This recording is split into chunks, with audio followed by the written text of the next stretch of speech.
주셔서 신약 페이지 205페이지 교독하시겠습니다. 사도행전 10장 24절입니다.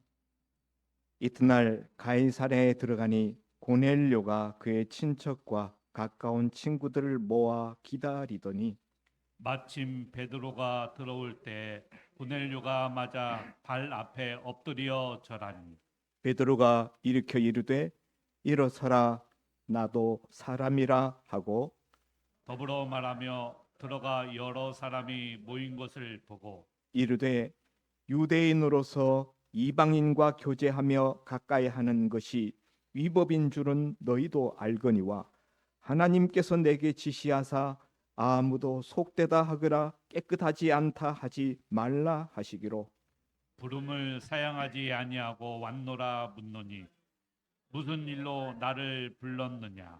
고넬료가 이르되 내가 나흘 전 이맘때까지 내 집에서 제9시 기도를 하는데 갑자기 한 사람이 빛난 옷을 입고 내 앞에 서서 말하되 고넬료야, 하나님이 내 기도를 들으시고 내 구제를 기억하셨으니 사람을 요바에 보내어 베드로라 하는 시몬을 정하라. 그가 바닷가 무두장이 시몬의 집에 유숙하느니라 하시기로 내가 곧 당신에게 사람을 보내었는데 오셨으니 잘하였나이다. 이제 우리는 주께서 당신에게 명하신 모든 것을 듣고자 하여 다 하나님 앞에 있나이다. 아멘. 예, 오늘 본문의 말씀을 가지고 나눌 은혜의 제목은 설교 듣는 법이라는 제목입니다. 우리 한 장로님은 늘 한 번씩 우리를 오시면 웃겨주시는 것 같아요. 예, 오늘도 우리를 웃게 하셨습니다. 저는 설교를 제가 한 30년 이제 설교를 하지 않습니까? 초창기 때는 뭐 초창기가 아니라 중기까지 제 목회 중년까지 강해 설교. 예. 그래서 본문의 어떤 내용을 중심으로 문 단락을 중심으로 해서 하는 그런 설교를 좋아했습니다. 제목 설교는 제가 잘 안 합니다. 여러분이 이제 다른 교회 가서 설교를 들을 경우들이 있으면은 제목 설교들을 많이 하셔요. 그런데 저는 제목 설교가 아니고 본문을 가지고 쭉 풀어가는 그런 식의 설교를 제가 즐겨 합니다. 제목 설교, 흔히 3대지 설교라고 일컫는 그런 설교를 제가 좋아하지 않는 이유는 자칫 그 편집이 인간적인 자기 주관적인 판단에 의하여서 짜집기식으로 되는 설교가 되기 쉽다 하는 생각 때문에 어떤 제목 위주의 설교를 제가 기피하고 본문을 가지고 쭉 풀어가는 식의 설교를 주로 했던 것입니다. 그래서 그런 점에서는 지금도 변함이 없습니다. 그런데 오늘은 제가 제목 설교를 하려고 합니다. 설교 듣는 법이라는 제목을 내세웠습니다. 물론 오늘 본문에 나오는 이 가이사랴에 있는 이 고넬료라는 로마 백부장의 이야기를 가지고 제가 풀어갑니다마는 그러나 상당 부분이 오늘은 좀 제목 설교 같은 느낌이 들 것입니다. 때로는 또 이런 것도 필요하다 하는 생각이 들어서 특별히 설교를 듣는 부분에 대해서 굉장히 중요하잖아요. 설교를 어떻게 들어야 되는가? 우리 영혼에 굉장히 중요한 그런 요소이기 때문에 오늘은 이 부분을 모아서 좀 제목 설교 비슷하게 말씀을 전하려고 합니다. 예수님이 공생의 사역 중에 이스라엘 백성들에게 말씀을 증거하시고 그 말씀 끝에 단골 멘트로 말씀하셨던 구절이 있는데 무슨 구절인지 아십니까? 귀 있는 자는 들을지어다 라는 말씀이에요. 무슨 말씀을 하시고 난 다음에 설교 말씀을 하시고 그 다음에 귀 있는 자는 들을지어다. 귀 없는 자도 있습니까? 다 귀 있잖아요. 그런데 예수님이 귀 있는 자는 들으라라고 말씀하시는 것은 예수님의 말씀을 알아듣는 귀를 말하는 거죠. 그러니까 육신의 귀를 말하는 것이 아니라 영의 귀, 하나님의 말씀을 듣고 알아들을 수 있는 귀가 있느냐.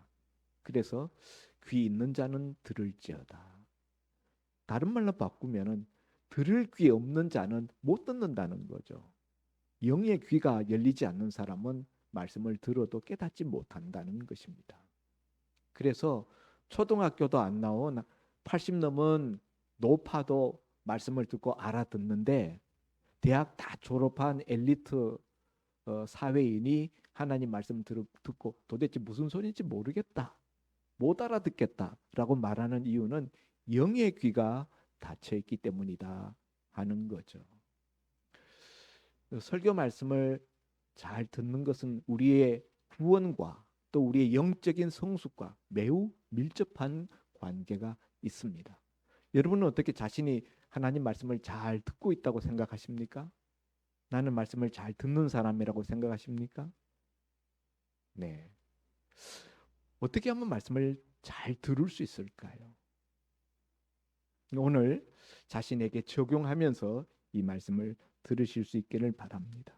오늘 본문에 고넬료라는 사람이 천사의 지시하심을 받아서 욥바라는 곳에 그 바닷가 무두장이 가죽 피역 다루는 무두장이 시몬이라는 사람의 집에 머물고 있는데 가서 그 베드로를 청하여 오라 라는 이야기를 천사로부터 고넬료가 들었습니다. 고넬료가 그런 천사의 지시하심을 받고 자기 집에 하인 셋을 시몬의 집에 보내어서 베드로를 청합니다. 베드로가 너희가 어찌하여 나를 찾아왔느냐, 무슨 일이냐 물으니 자기 주인 고넬료에 대한 이야기를 하고 우리 고넬료 주인께서 당신을 모셔오라고 했습니다.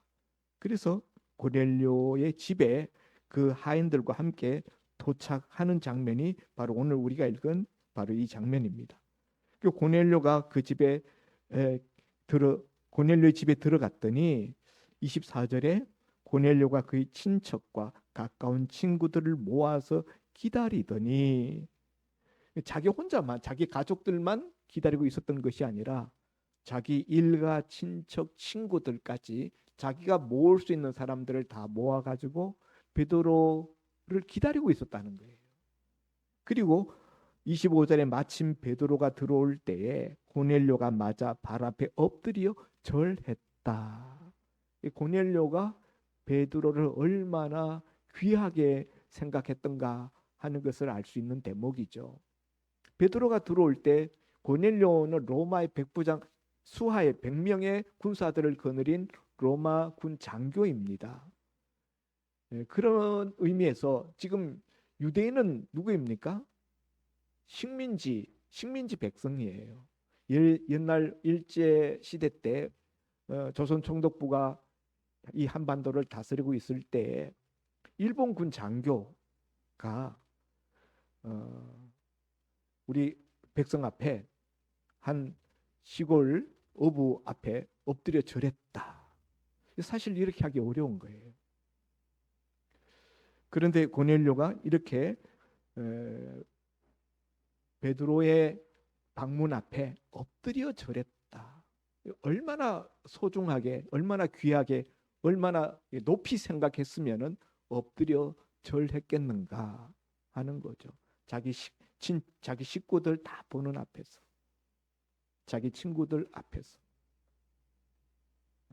그러니 베드로가 말하기를 일어서라, 나도 사람이라, 이렇게 이야기합니다. 자, 오늘 이 부분을 가지고 우리가 초점 생각하려고 합니다. 하나님 말씀을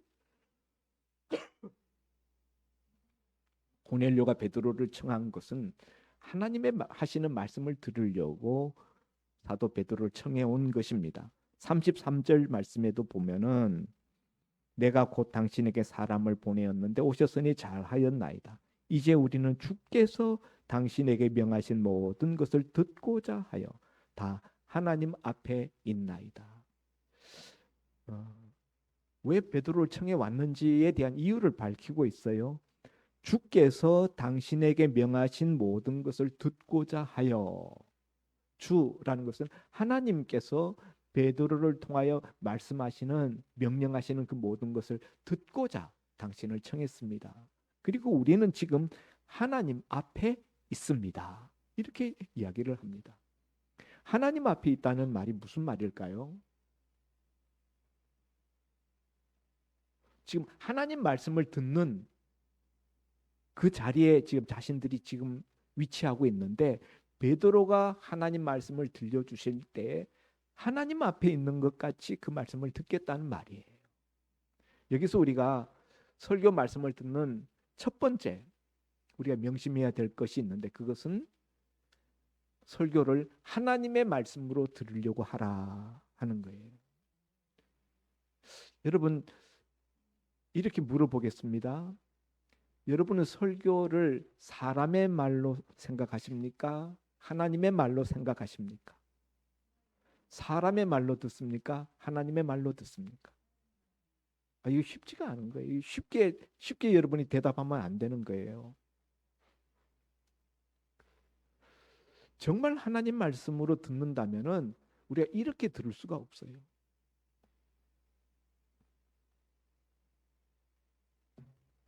베드로처럼 엎드려서 하나님 말씀 들어야죠. 경배하면서. 예배 시간 땡 맞춰가지고 들어와서 들을 수도 없고, 예배 시간 지났는데 들어와서 들을 수도 없어요. 하나님 말씀은 절대로 그렇게 들을 수가 없어요. 우리가 설교 들으면서도 우리가 졸잖아요. 피곤하면 졸고, 어떤 때는 딴 생각하면서 듣고. 그건 우리가 하나님 말씀으로 듣는 게 아닌 거죠. 베드로가 온다는 사실을 알고 지금 며칠 전부터 기다리고 준비하고 있는 거예요. 이 사람들이 얼마 동안 기다리고 있었을까요? 여러분은 오늘 예배에 참석하면서 몇 분을 기다리고 있습니까? 빨리 오신 분은 30분? 그냥 그 정도죠. 예. 설교가 정말 하나님 말씀입니까? 예?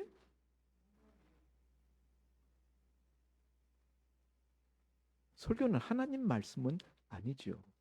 설교자가 하는 말이죠. 설교의 내용 100%가 다 하나님의 말씀인 것도 아닙니다. 제가 설교 중에 예화를 하면은 그 예화는 하나님 말씀인가요? 아닌가요? 설교자의 말인가요? 그 설교자의 말이에요. 자, 그런데 왜 설교를 하나님 말씀으로 들으라고 하느냐? 설교자가 전하는 그 내용이 성경을 가지고 이야기하는 것이기 때문이다 하는 거죠. 성경이 하나님 말씀이에요. 정확하게 이야기하면은 설교자가 말하는 그 설교가 하나님의 말씀이라기보다는 설교자가 설교의 베이스로 쓰고 있는 성경이 하나님의 말씀인 거예요. 성경이 하나님의 말씀이라는 것은 누구도 부인하지 못합니다. 그러니까 설교가 하나님 말씀이 되려면은 설교자가 성경을 전해야 그것이 하나님 말씀이 된다는 거예요. 가끔 옛날에 우리가 어렸을 때 부흥 강사님들이 와서 부흥회 할 때 보면은 까마귀가 절벽 위에서 자기 새끼를 떨어뜨리면서 그 새끼가 막 날갯짓을 하면 까마귀 어미가 탁 내려와서 그 받아가지고 올라가고, 요것만 가지고 30분을 하더라고.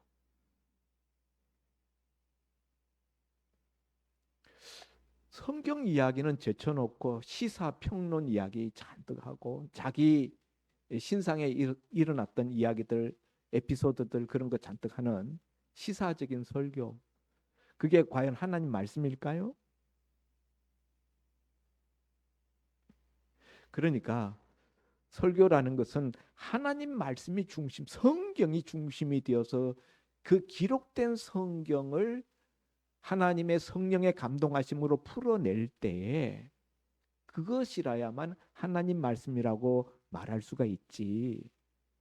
설교자가 말하는 모든 내용 100%가 다 하나님의 말씀인 것은 아니다. 그러면 왜 자꾸 하나님 말씀으로 들으라고 하느냐? 하나님 설교 속에 설교자가 성경을 풀어서 설교자 인격을 관통해서 그 기록된 성경 말씀이 청중들에게 풀어 전해질 때 하나님의 말씀이 이 가운데 있다라는 믿음으로 받아들이면은 그것이 하나님의 음성으로 들려지기 때문입니다. 성경이 하나님의 말씀이란 이 분명한 믿음을 가지고 성경 말씀을 풀어서 전하는 설교자의 메시지도 하나님의 말씀이다라고 믿는 것이 우리 개혁교회, 우리 개신교의 신앙인 것입니다. 그래서 설교마다 하나님의 말씀의 순도는 각각 다 다를 수 있다. 어떤 분은 성경을 정말 성경대로 풀어서 90% 이상의 순도를 가지고 있는 하나님의 말씀으로 전해질 수 있는 설교가 있는가 하면은 시사 이야기, 자기 신변 잡기, 예화 이런 걸로 다 썼고 하나님의 말씀은 10%밖에 들어있지 않는 10%짜리 하나님의 말씀일 수도 있는 거죠. 예. 그래서 여러분이 어디 가서든지 설교 말씀을 들을 때 항상 주의 깊게 들어야 되는 것은 성경을 중심으로 풀고 있느냐 하는 거예요. 성경을 성경의 말씀대로 풀고 있는가. 그리고 그것이 성경의 말씀으로 풀어질 때에 성경 전체적인 그 맥락 속에서 풀어질 때는 우리가 아멘으로 받고 그 말씀 앞에 순종하고 복종해야 된다는 것이죠. 하나님 말씀이기 때문에. 그래서 우리가 말씀을 들을 때 두 가지 자세가 필요해요. 수용적인 하나님의 말씀이니까 내가 적극적으로 수용적이 돼야 되고 또 복종해야 돼요. 그 말씀 앞에 복종하겠다. 그리고 그 말씀 하나님 말씀이니까 그 말씀을 사모하고 갈급해하고 그래서 이런 갈급하게 사모하는 마음 또 그 말씀을 순종 받아들이겠다는 자세 옥토밭 같은 심령이죠. 그런가 하면 그 말씀 앞에 복종하겠다라는 자세. 이것이 하나님의 말씀으로 받는 자들에게서 나타나는 모습이다 하는 것입니다. 오늘 여기 고넬료가 보면은 엎드려 절하고 우리가 다 하나님 앞에 있습니다. 사실 하나님 앞에 있는 게 아니라 하나님의 말씀을 듣는 그 자리에 있는 거죠.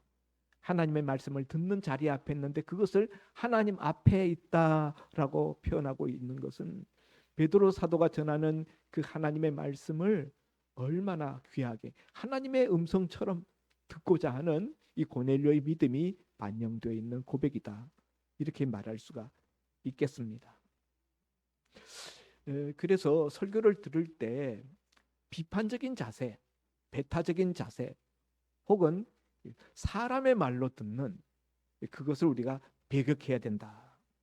사람의 말로 들으면은 어떻게 됩니까? 그냥 윤리, 훈화, 도덕 그런 이야기로 끝나는 거예요.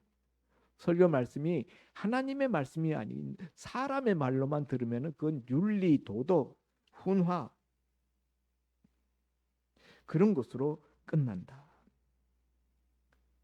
그러나 하나님의 음성으로 들으면은 하나님의 말씀으로 들으면은 그건 사람의 윤리, 도덕, 훈화 정도를 넘어서는 거죠.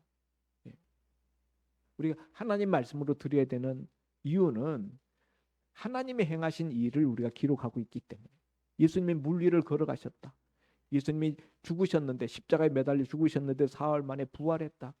우리가 사람의 말로 들으면은 이 다 뻥이 되는 거예요. 다 거짓말이 되는 거예요. 그럼 성경이 사기가 되는 겁니다. 그러나 하나님의 말씀으로 들으면은 하나님이 물 위를 걷는데 아무 문제가 없죠. 물을 만드신 분이 하나님이신데. 하나님이 죽었다가 살아났다 그러면은 아무 문제 없죠. 생명의 주인이 하나님이신데. 그러니까 우리 성경을 우리 풀어서 우리가 전해주는 설교 말씀을 들을 때 제일 먼저 우리가 가져야 되는 자세는 사람의 말로 듣지 않고 하나님의 말씀으로 듣는다라는 자세예요. 참 중요합니다. 굉장히 이 믿음이 있느냐 없느냐에 따라서 우리가 설교 듣는 자리에 임하는 자세가 달라져요. 두 번째로 하나님의 말씀으로 듣는다고 해서 우리가 그냥 무턱대 놓고 설교 말씀에 무조건 아멘 해야 되는 것은 아니다. 분별력을 가지고 분별하면서 들어야 된다는 거예요. 그런 점에서 귀감이 되는 것이 사도행전 17장 11절에 나오는 베레아 교회 성도들의 자세입니다. 사도 바울이 전도할 때 베레아 지역에 이르렀는데 베레아 교회 성도들은 사도행전 17장 11절에 보면은 바울의 전하는 말을 듣고 이것이 과연 그러한가 하여서 날마다 성경을 상고했다. 사도 바울이 하나님의 사도로서 와서 말씀을 전하는데도 불구하고 베레아 교회 성도들은 성경을 가지고 과연 사도 바울 사도가 전하는 그 말이 성경적인가? 성경 전체적인 맥락에서 살펴보았을 때 어긋나는 것이 틀린 것이 없는가? 그것을 살펴보고 검증했다는 거죠. 제가 참 안 좋아하는 것이 부흥 강사들이 부흥 집회에 와가지고 성도들에게 무조건 아멘, 아멘 하라고 강요하는 거예요. 심지어 기침하면은 그것에도 아멘 하라고 할 정도로까지 아멘을 강요합니다. 정말 성도를 바보 만드는 거예요. 교인들을 무식하게 만드는 거예요. 이렇게 성도들을 양육해 놓으니까 이단들이 와가지고 신천지 이단들이 와가지고 맨 교회 사람들 빼내가잖아요. 그 얄팍한 질문을 던져가지고 그 질문에 대해서 대답 못하고 의아하게 생각하도록 만들어가지고 기존 교회 성도들 다 이단들이 다 빼나갑니다.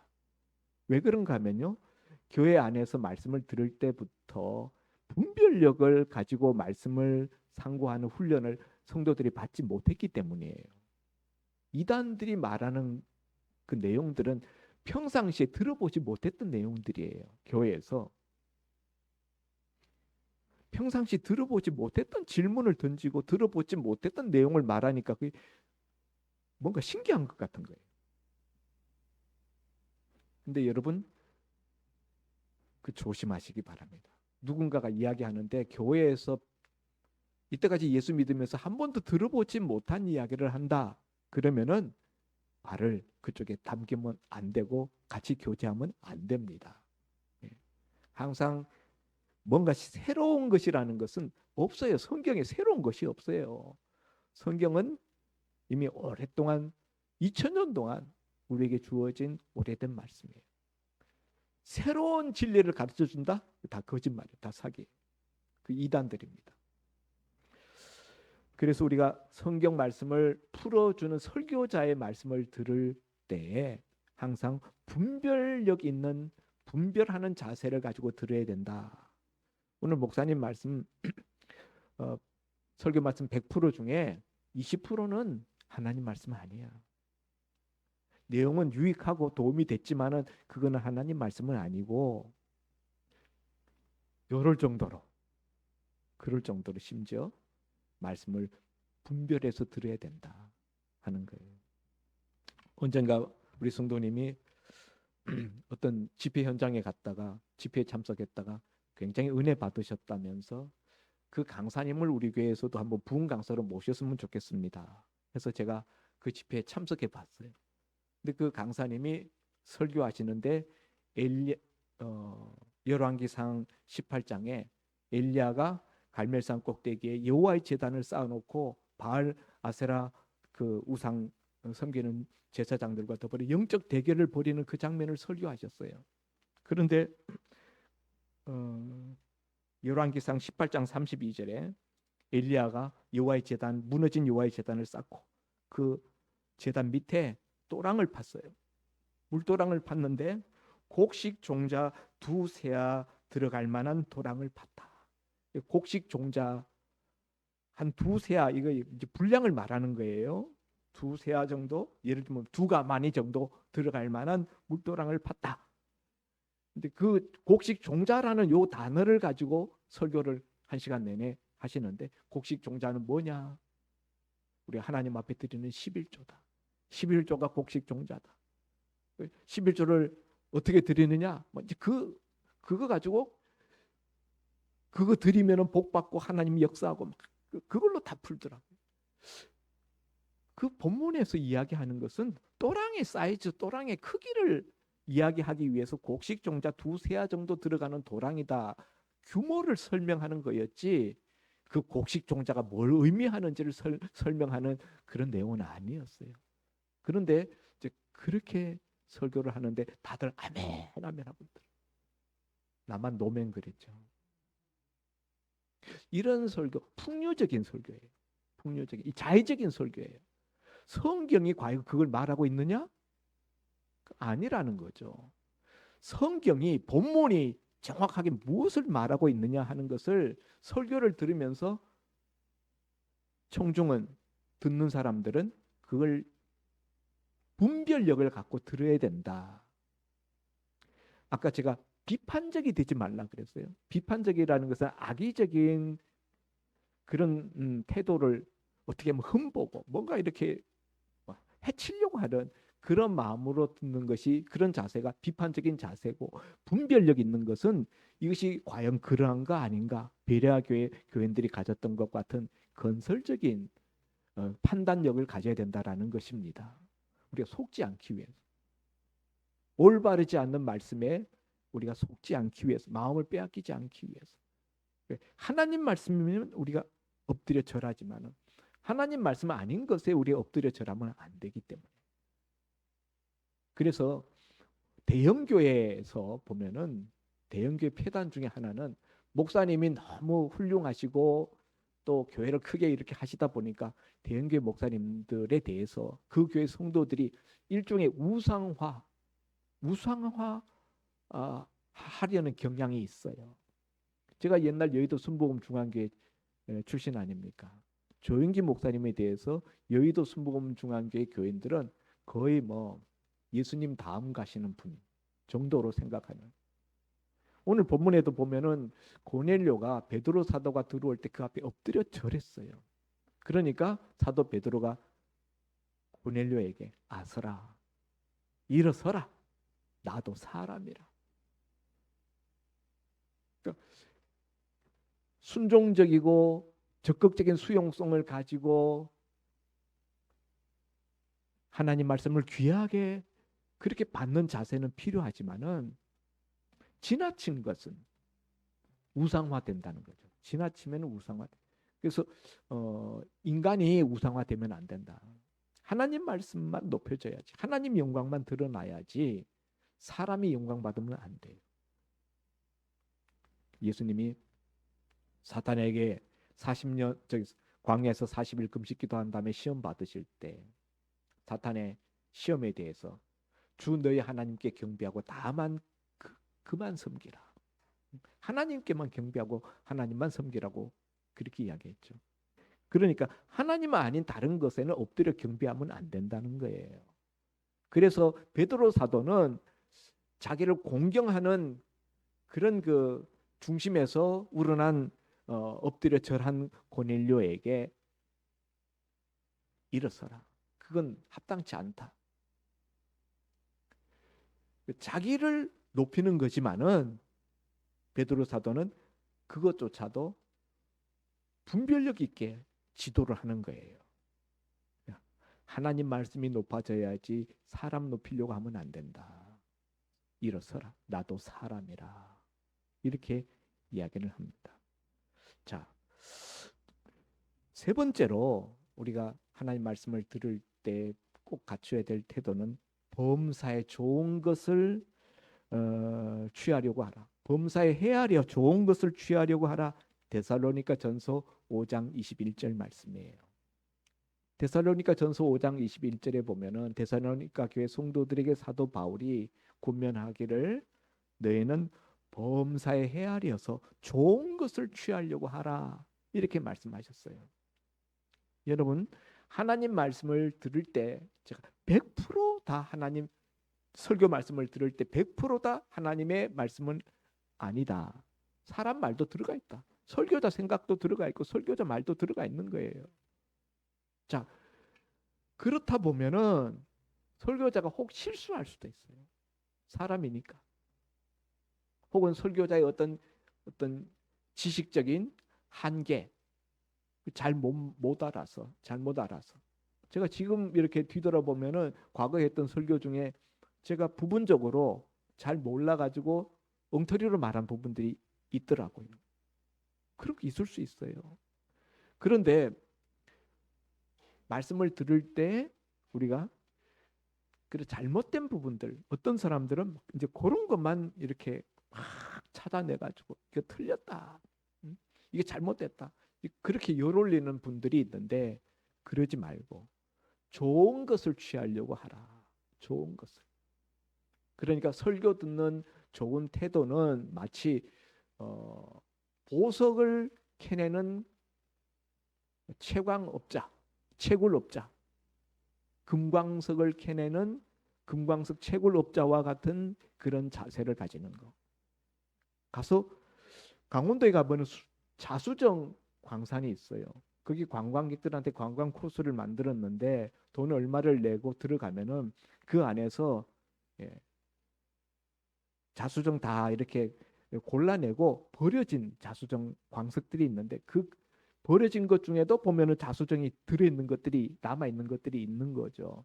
그건 얼마든지 골라갈 수 있게 한 거예요. 관광객들이 가서 그 광산에서 이제 폐석 처리된 그 자수정 그 광석 그걸 가지고 그냥 앞으로 뒤로 그냥 뒤집어 보고 그걸 깨뜨려 보고 그러면서 어떤 분들은 꽤 좋은 자수정을 찾기도 한답니다. 그분들이 그걸 보고 뭐라고 합니까? 아유, 돌덩이네. 뭐 전부 돌덩이잖아. 이렇게 할까요? 아니면 야, 여기 자수정 많아. 사실 얼마 있지도 않는데. 그리고 막 그 얼마 안 되는 거 그거 잡고 막 기뻐하고. 우리가 그런 자세를 가져야 된다. 설교자의 증거하는 그 말씀이 100%다 하나님 말씀이 아닐 수 있지만은 또 아니지만은 그 가운데 하나님 말씀이 들어있어요. 보석 같은 하나님 말씀이 들어있어요. 그래서 그 말씀을 듣고 기뻐하면서 야, 하나님 말씀이다. 그런 자세를 취해야지. 아유, 들을 게 없네. 전부 뭐 사람 말로 듣는 거. 그런 자세를 가지고 들으면은 좋은 것을 취할 수 없다. 우리는 말씀을 듣고 좋은 것을 취하려는 자세를 가져야 된다. 아멘입니까? 네 번째로는 하나님 말씀을 들을 때 그 말씀을 피하지 말라는 거예요. 여러분 자신이 하나님 말씀 피한다고 생각합니까? 아니면 안 피한다고 생각합니까? 대부분 나는 하나님 말씀 피하지 않는다고 생각해요. 그런데 실제로는 우리가 하나님 말씀을 들으면서도 많이 피한다는 거예요. 어떤 말씀에 우리가 피합니까? 대표적인 말씀은 내게 부담이 되는 말씀, 내 기분에 안 맞는 말씀, 나를 찌르는 말씀, 그런 말씀 들으면 우리는 피합니다. 피한다는 말이 무슨 뜻인가 하면은 그걸 나한테 적용시키지 않는다는 거예요. 그런 말씀은 그냥 귓등으로 넘겨버립니다. 마음에 담아두지 않습니다. 근데 사실은요, 설교 듣는 중요한 이유는 찔림 받기 위해서 오는 거예요. 어떤 분은 설교 들으면 마음이 찔려서 오기 싫다. 이렇게 말하는 분이 있는데 사실은 찔림 받기 위해서 온다. 우리가 마음의 찔림을 받아서 그래서 우리가 고쳐지고 그래서 우리가 하나님의 자녀 되는 거죠. 이스라엘 백성들의 그 멸망의 원인이 뭔 줄 아십니까? 구약 이스라엘 역사 우리가 쭉 공부를 많이 하는데 이스라엘 역사에 보면 늘 두 가지 종류의 선지자가 있었어요. 좋은 이야기만 듣기에 좋은 이야기만 하는 길 선지자가 있어요. 그런가 하면은 맨날 듣기 싫은 흉한 소리, 심판받는다, 멸망당한다라는 치는 설교만 하는 선지자들이 있어요. 흉 선지자입니다. 그러니까 길 선지자, 맨날 뭐 잘된다, 복된다 그런 이야기하는 길 선지자와 너 그렇게 살면 너 나중에 심판받아 멸망당해. 이렇게 이야기하는 흉 선지자가 있는데 이스라엘 백성들은 누구를 좋아했을까요? 길 선지자를 좋아했어요. 그래서 흉한 말을 하는 진실된 하나님의 선지자를 쳐서 죽였습니다. 왕들도 그렇고 백성들도 배척했어요. 그런데 하나님의 말을 진실된 하나님의 말을 전하는 자들은 길 선지자가 아니라 사실 흉 선지자들이었다. 그래서 우리가 하나님 말씀을 들을 때 때로는 우리가 위로가 되고 우리를 축복하는 말씀도 있지만은 때로 우리 마음을 찌르고 우리 마음을 아프게 하는 그런 말씀도 있어요. 근데 그런 말씀을 들을 때 이건 듣기 싫어. 그래서 그 자리를 피하면 안 된다는 거예요. 그 말씀을 내 마음에서 제거하면 안 된다는 겁니다. 하나님 말씀을 통째로 받아야 됩니다. 내 귀를 즐겁게 하든 내 마음을 찌르든 그래야만 내 삶이 변화될 가능성이 있는 거예요. 또 하나님 말씀을 피하는 대표적인 방법은 자기에게 적용시키지 않고 타인에게 말씀을 적용하는 거예요. 이 말씀은 아무개가 들어야 되는 말씀인데 이렇게 생각하는 거예요. 또 어떤 분은 말씀을 듣고 당신부터 해봐시오. 이렇게 태도를 취하는 거예요. 예전에 우리가 저쪽 교회에 있을 때 어떤 집사님이 제가 전도에 대한 설교를 하니까 나중에 설교 다 듣고 난 다음에 목사님부터 전도하라고 그랬어요. 제가 참 맹랑하다고 생각했어요. 전도하라는 이야기는 누구 명령이에요? 예수님의 명령이에요. 너희는 땅끝까지 이르러 내 증인이 되리라. 증인이 되라고 예수님이 말씀하셨는데 내가 설교자가 전도하건 안 하건 자기가 관여할 문제가 아니에요. 나와 하나님 사이의 이야기예요. 청중은 말씀을 듣고 그 하나님 말씀 앞에 내가 어떻게 응답하는가 그걸 신경 쓰면 되는 거예요. 당신부터 먼저 하시오. 굉장히 잘못된 태도입니다. 이런 그 태도는 말씀을 피해가는 태도예요. 왜 그런 이야기가 나옵니까? 그 말씀이 싫다는 거예요. 하기 싫다는 거죠. 전도하기 싫은데 목사님 자꾸 전도하라고 그냥 강요하니까 너부터 해봐. 그런 마음을 가지니까 결국 교회를 떠나게 되더라고요. 그러니까 여러분 우리가 말씀을 들을 때 제3자에게 적용시키고 자기에게 그 말씀을 적용시키지 않는 태도, 그것이 말씀을 피하는 가장 흔한 사례다. 말씀은 나를 위하여 내가 들으라고 하나님이 주시는 거예요.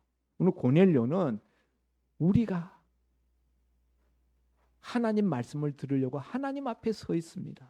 자기에게 주는 하나님의 음성으로 듣고 있는 거예요. 오늘 그냥 교회 전체에게 주는 말씀이다 이렇게 생각하면 나를 빼버리면 안 돼요. 자, 그리고 또 마지막 한 가지, 5번째, 다 아는 말씀이라 하더라도 계속 들어야 한다. 어떤 분이 이런 이야기를 하시더라고요. 목사님, 제가 교회 생활 이제 뭐 수십 년 하다 보니까 목사님 설교 들으면 이제 다 알 것 같아요.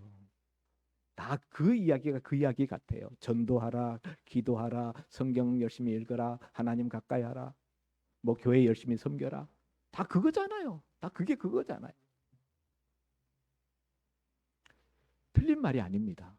맞는 말입니다. 그런데 예수님도 반복해서 말씀하셨어요. 왜 그러실까요? 중요한 말씀이니까. 중요한 말씀은 반복해서 이야기할 수밖에 없어요. 또 한 가지, 반복해서 같은 이야기를 하는 이유는 그 말씀을 듣기만 하고 행하지는 못하기 때문이에요. 여러분, 길을 아는 것과 길을 가는 것은 같은 겁니까? 다른 겁니까? 다른 거예요. 서울에서 부산 가는 길을 안다고 해서 그 길을 가는 것은 아니에요. 하나님 말씀이 머릿속에 들어와서 내가 알았다고 해서 성경 읽으라는구나, 전도하라는구나, 교회 봉사하라는구나, 충성하라는 거구나 알았다고 해서 그대로 사느냐? 그건 아니라는 거죠. 머리에 있는 지식이 가슴으로 내려오는데 30cm밖에 안 걸리는데 30년이 걸린대. 30cm밖에 안 되는 머리에서부터 가슴으로 내려오는 하나님 말씀이 가슴에 내려와서 그것을 실천하기까지 30년이 걸린다는 거예요. 성경 말씀은 우리가 지식을 더하기 위해서 말씀을 듣는 것이 아니라, 지식의 축적이 아니라 삶의 변화를 위해서 듣는 거예요. 그러니까 말씀을 듣고 그 말씀대로 살고 있지 못하다면은 나는 아직 그 말씀을 제대로 아는 것이 아니다. 아는 것이 아니다. 그러니까 어떻게 해야 돼요? 계속 들어야 된다. 계속 들어야 돼. 들어서 여기서부터 쭉쭉쭉 하나님의 말씀이 내 가슴에까지 그 말씀이 새겨질 때까지, 그래서 그 말씀을 내가 삶으로 살아내고 실천할 때까지 계속 들어야 된다는 거예요. 아멘입니까? 어떤 분은 또 이런 이야기를 해요. 성경에 그 중요한 이야기들, 그 성경 말씀하는 그것들을 잘 풀어서 들려주는 건 좋은데 맨 끝에 가서 뭔가 이렇게 실천을 이렇게 요구하는 마지막 그 부분이 좀 부담이 된다. 여러분, 성경 스토리만 다 듣고 난 다음에 삶에 대한 적용과 실천이 없다면은 우리 삶은 바뀌지 않습니다. 교훈, 좋은 이야기, 영적인 어떤 스토리 이야기 들었어요. 그 다음에 제가 늘 설교자로서 가졌던 답답함, 그래서 어쨌다고 스토리 다 알아요. 그게 나랑 매치가 안 되는데, 그 말씀이 내 삶을 변화시키지 못하는데, 내용 다 알면요, 그래서 어쨌다고. 내게 그 말씀이 살아서 역사하려면은 내 삶에 그 말씀을 적용하고 말씀대로 실천해서 살아봐야 돼요. 적용하고 실천하는 게 쉽지가 않습니다. 그게 제일 중요한데 그게 제일 어려워요. 저도 과거에 설교하면 우리 집사람이, 제가 강해 설교를 몇십 년 동안 공부하고 했는데 늘 마지막에 하는 이야기야. 당신 설교는 형이상학적이래. 마지막에 2% 정도 이렇게 허공에 붕 떠 있대요. 삶에 밀착되지 않는다는 거예요. 내용은 좋은데 들어서 그래서 어쨌다고. 그래서 어쨌다고. 현실적으로 딱 붙들고 살아낼 수 있는 어떤 명제, 그걸 던져주지 못하니까 말씀 다 듣고 성경 말씀은 성경 말씀이고 내 삶은 내 삶이고 따로따로 괴리가 되어서 따로 흘러가는 거예요. 이거를 그 말씀을 가지고 생활 속에다가 연결해서 어떤 실천과 결단을 시키는 것이 참 어려웠습니다. 제가 그것 때문에 설교학교를 10년 이상 다니는 거예요. 비로소 제가 마지막에 성도들에게 이 내용을 가지고 결단을 이렇게 시켜야 되는구나. 근데 그 결단을 시키려고 여러분에게 선포하면 듣는 사람 입장에서는 부담이 된다는 거죠. 부담이 돼야죠. 부담을 느끼지 않는 설교, 삶을 바꿀 수 없습니다. 실천 명제를 주고 그 실천 명제를 붙들고 살아봐야 그 말씀이 참인지 거짓인지가 드러나는 것이고요. 그래서 여러분 말씀을 듣는 자세를 바꿔야 됩니다. 하나님 말씀이고 그것은 우리가 삶이 변화되기 위한 말씀이다. 변화되는 것을 우리는 싫어해요. 본성적으로. 그걸 우리가 극복해야 돼요. 극복하지 못하면은 예수 수십 년 믿어도 맨날 어린아이 신앙 그 자리에서 벗어나지 못하는 것입니다. 오늘 하나님 말씀 듣는 법 제1탄 1탄입니다. 2탄이 또 있습니다. 오늘 나누었습니다. 기도합니다. 하나님 아버지, 오늘 하나님 말씀을 듣는 자세를 우리가 고넬료와 또 베레아 교회 성도들 또 데살로니가 교회 성도들에게 주신 말씀 등을 통해서 우리가 살펴보았습니다. 아버지 하나님, 들은 말씀을 지식으로 끝나지 않게 하시고 그 말씀대로 살아서 말씀으로 삶이 변화되는 주인공들 다 되게 하여 주옵소서. 예수님 이름으로 기도하옵나이다. 아멘.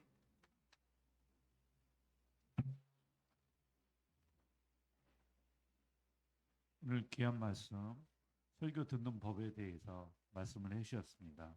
저도 설교를 많이 듣지만은 그 머릿속에서 이 가슴으로 내려오는데 30년이 걸렸다는 그 말씀을 하셨을 때 아직도 내려오지 못하고 마음이 변하지 않으니까 삶의 실천이 아직도 미흡한 것 같다. 그런 생각이 듭니다. 감사드립니다. 이어서 봉헌 드리면 204장 부르면서 봉헌 드리겠습니다.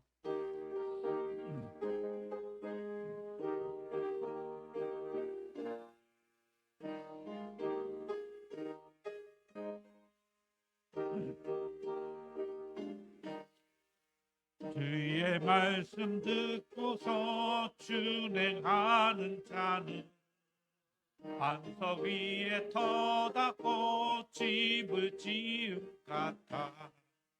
비가 오고 물나며 바람 부딪혀도 반석 위에 세운 지 무너지지 않네. 잘 짓고 잘 짓세 우리 집 잘 짓세. 만세 반석 위에다 우리 집 잘 짓세.